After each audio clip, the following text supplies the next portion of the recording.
नमस्कार। पंचायत में एक बार फिर आपका स्वागत है। हमारे साथ एक ऐसे नेता अब आ चुके हैं जो आजकल जहां भी जाते हैं लोगों की नजरें उन पर रहती है। असदुद्दीन ओवैसी एमआईएम के नेता, बहुत बहुत तालियां उनको दीजिए। आप रहते हैं हैदराबाद में, ये पटना कहां से आ गए आप?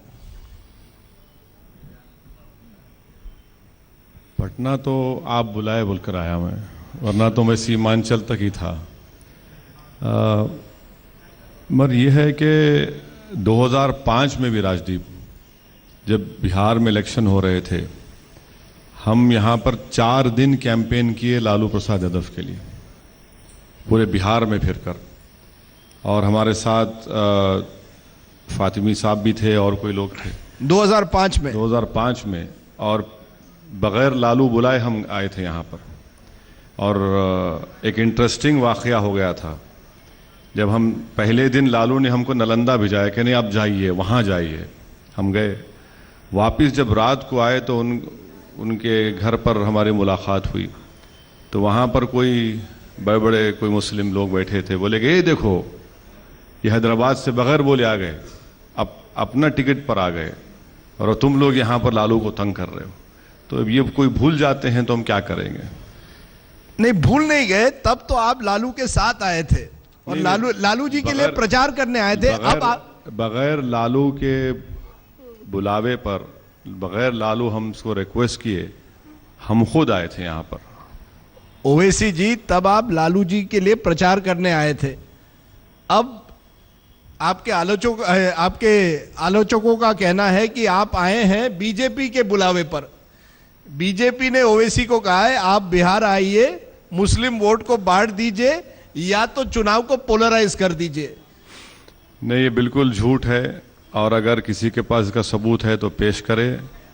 और अगर कोई ये ऑन रिकॉर्ड कहेगा तो मैं उसके खिलाफ क्रिमिनल डिफेमेशन फाइल करूंगा। आप करिए, क्योंकि इसी प्रोग्राम पर पीके शाही जो जेडीयू के नेता है, उन्होंने साफ कहा है कि आपको अमित शाह ने पैसे देकर ये चुनाव लड़वाया है, बीजेपी ने पैसे देकर ओवैसी जी को बिहार बुलाया है। नहीं, आप मुतमईन रहिए, वो जैसा ही वो टेलीकास्ट अगर हो चुका है तो हम उसकी रिकॉर्डिंग लेंगे और आज तक के लोगों को उसमें विटनेस बनाएंगे और उनके ऊपर क्रिमिनल डिफेमेशन फाइल करेंगे।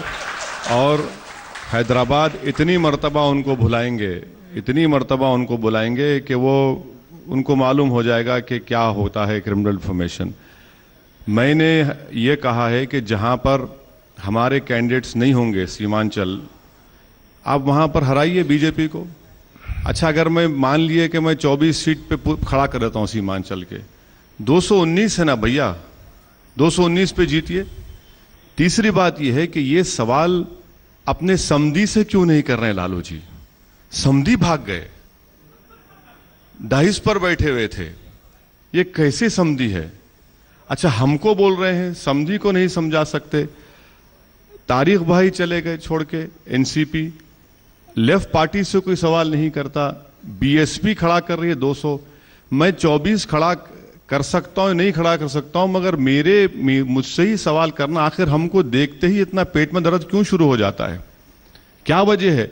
और जो इलेक्शंस हुए हरियाणा में, दिल्ली में, झारखंड में, जम्मू कश्मीर में, दिल्ली यूनिवर्सिटी के इलेक्शन, मध्य प्रदेश, राजस्थान के म्युनिसिपल इलेक्शन, वहां मेरी वजह से हारे क्या? मेरा साया तो नहीं गया था वहां पर। अपनी कमजोरियों का पूरा खमियाजा मेरे घर पे ला के रखेंगे तो ठीक है, ये मेरे लिए इज्जत की बात है। आप साफ साफ बताइए, आप कितने सीट लड़ेंगे?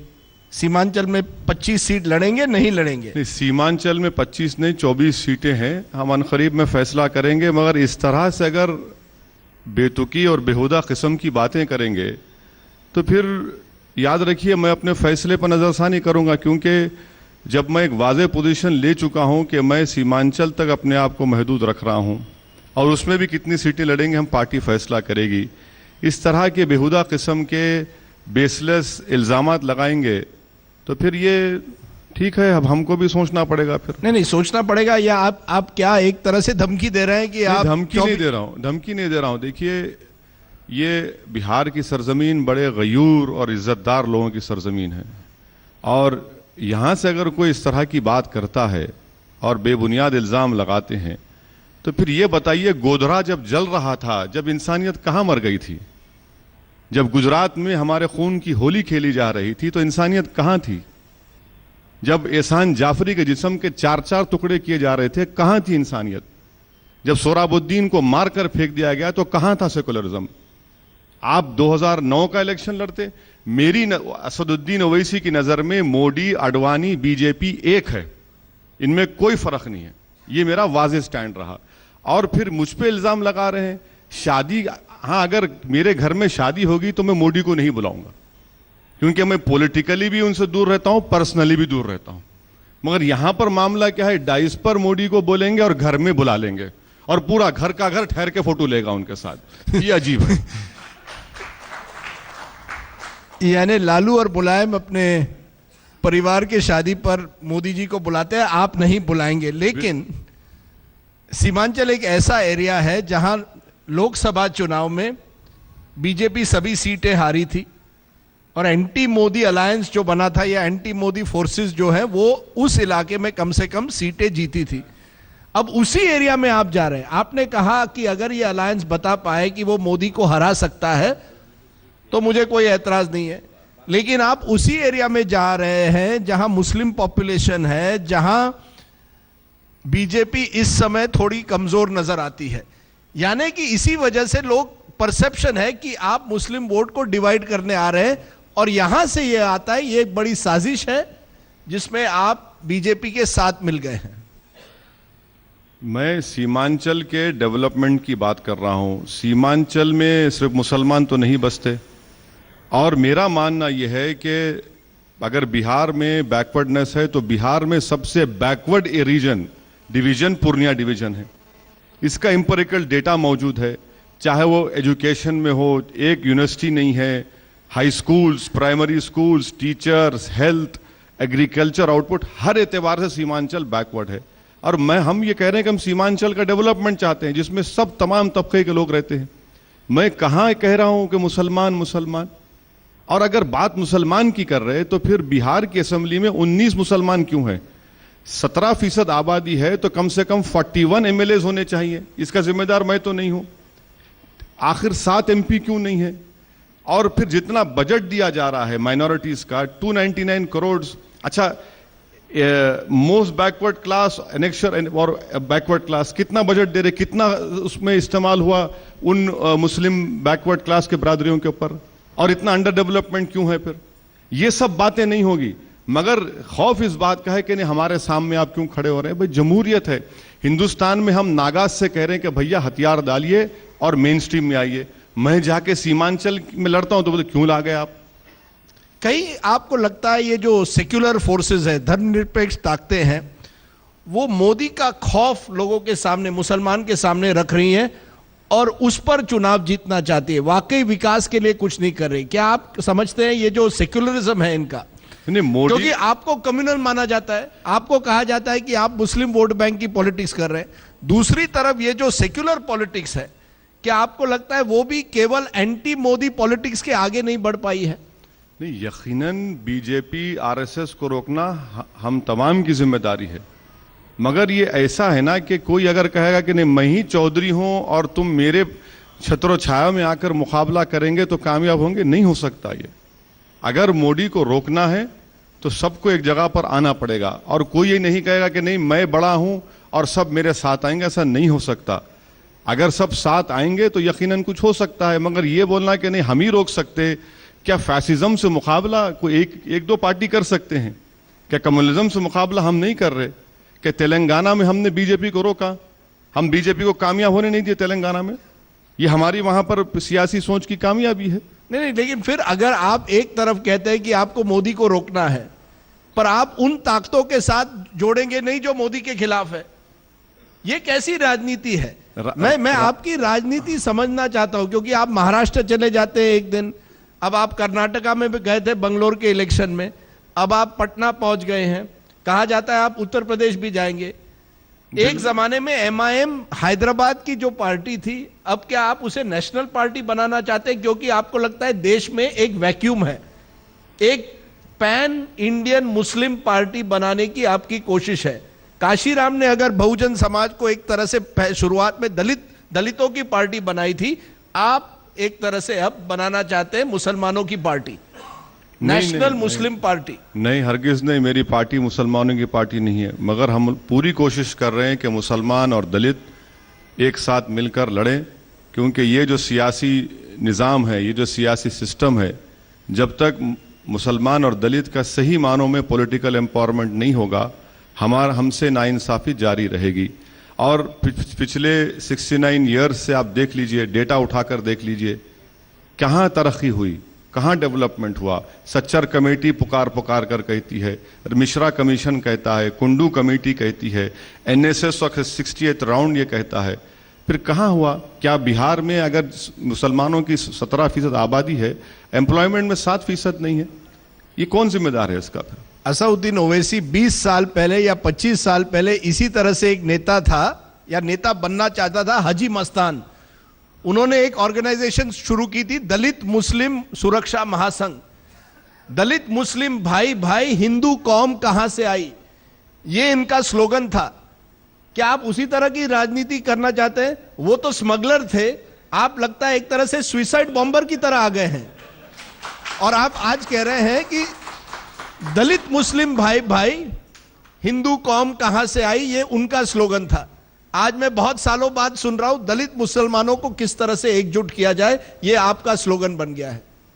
नहीं, मुझमें और मरहूम हाजी मस्तान में ज़मीन आसमान का फ़र्क है, बहुत फ़र्क है। और लोग देख लेंगे, हाजी मस्तान का बैकग्राउंड ज़िंदा नहीं है, उनके बारे में नहीं बोलना चाहता, मगर इंशाअल्लाह ताला मैं डिटरमिन्ड हूँ अपने काम में, और मैं पीछे हटने वाला नहीं हूँ। बाज़ लोग मुझे सुसाइड बॉम्बर आप कह रहे हैं, कोई कहता है कि सांपनाथ हैं, कोई कहता है शैतान हैं, तो ठीक है, बोलते जाइए, ये मेरे लिए एजाज़ है। नहीं, इससे आपकी पॉपुलैरिटी बढ़ रही है, मैं जानता हूं, मैं इसीलिए पूछ रहा हूं, क्या आपका एक तरह से अब गोल है कि अगले 4-5 साल में एक ऑल इंडिया मुस्लिम पार्टी बने? ये आपका असली गोल नहीं, है? नहीं नहीं नहीं, मेरा मकसद ये है कि डेवलपमेंट में दलित और मुसलमानों को बराबर उनका हिस्सा मिले। मुझे योगेंद्र यादव के उस अल्फाज याद आ रहे इंटरव्यू के, जिसमें योगेंद्र यादव ने कहा कि सोशल जस्टिस के माने ये है कि सिर्फ एक ही कास्ट ना आगे बढ़े, बल्कि सब बढ़े।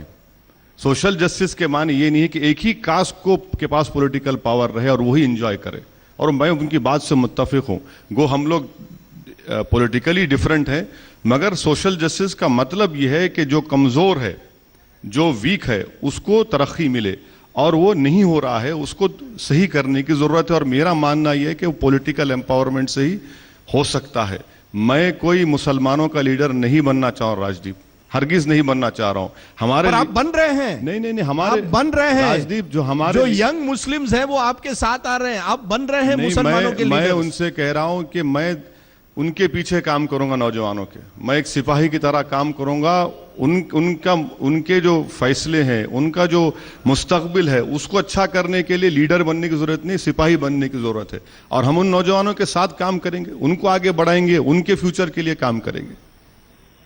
आप कहते हैं कि आप सोशल जस्टिस का नारा लेकर आ रहे हैं, नीतीश कुमार भी कहते हैं सोशल जस्टिस का नारा है, लालू प्रसाद भी कहते हैं सोशल जस्टिस का नारा है, प्रधानमंत्री भी कहते हैं सबका साथ सबका विकास।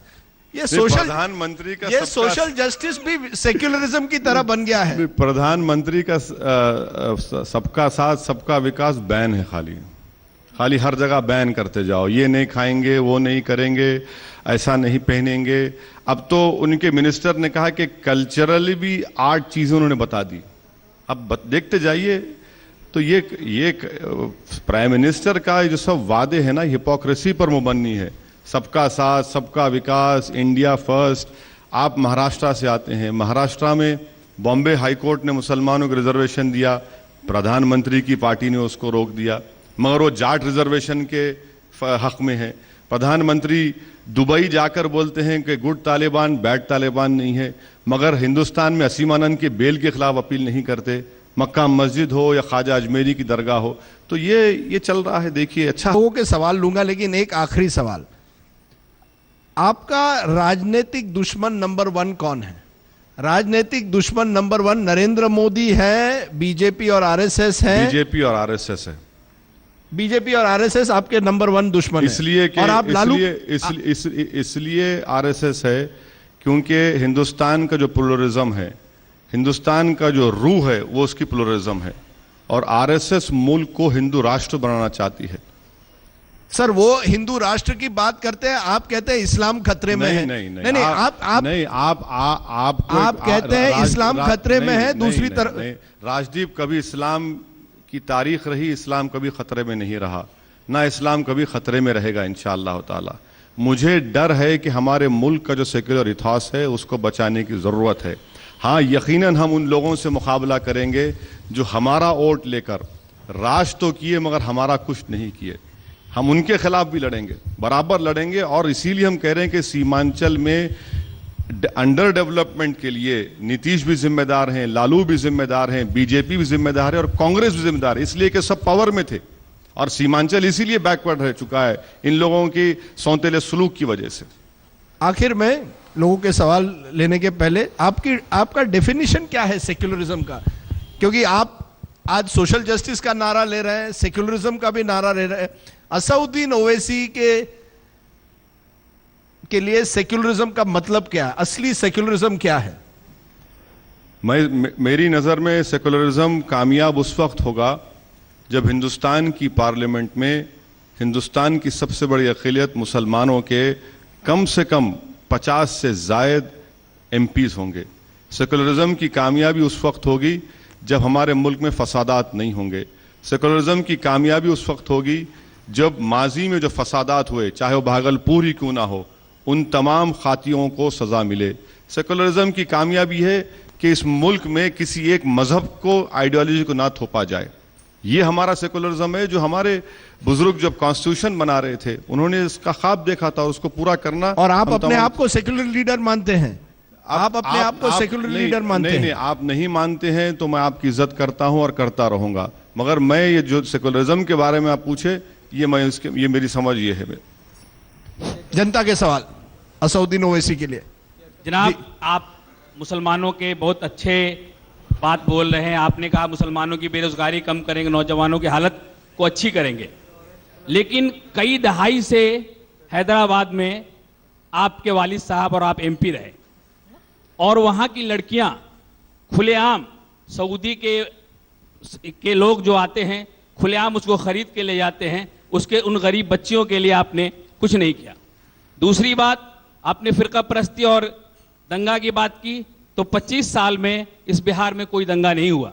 और भागलपुर दंगा ये पहला दंगा है हिंदुस्तान के अंदर जिस पर कोई केस हुआ है और सजा हुई थी, जो लालू प्रसाद ने किया। 2-4 केस बच गया, नीतीश कुमार जी ने किया। ये तो एक मिनट दूसरी पॉइंट पहले लेते हैं। उस बात में कहीं ना कहीं दम है। आप लालू प्रसाद को बाकी सब चीजों के लिए एक तरह से क्रिटिसाइज कर सकते हो, लेकिन 1990 और 2005 के बीच में बिहार में कोई बड़ा दंगा नहीं हुआ। क्या आप मानते हैं कि लालू प्रसाद यादव ने कहीं ना कहीं आम मुसलमान को सुरक्षा दी? कोई एहसान नहीं किया किसी ने भी। हिंदुस्तान का कॉन्स्टिट्यूशन, जब आप हिंदुस्तान के कॉन्स्टिट्यूशन पर ओथ लेते हैं एज चीफ मिनिस्टर, आपको हर इंसान की जान बचाना आपकी जिम्मेदारी। आपको एहसान नहीं कर रहे हैं। अगर आप नहीं करते तो आप उस ओथ की खिलाफ वर्जी कर रहे हैं, और आपने कोई मुझ पर एहसान नहीं किया। यह आपकी दस्तूरी कॉन्स्टिट्यूशनल जिम्मेदारी है। और सुनिए, दूसरी बात, अगर इतना ही बात आपकी सही रही तो फिर क्यों इनकी इतनी बुरी हालत हो गई? क्यों पॉलिटिकली वोट नहीं डाल रहे आप लोग उनको? क्या वजह है? हाँ, ठीक है। अब तीसरी बात, आप हैदराबाद की बात किए।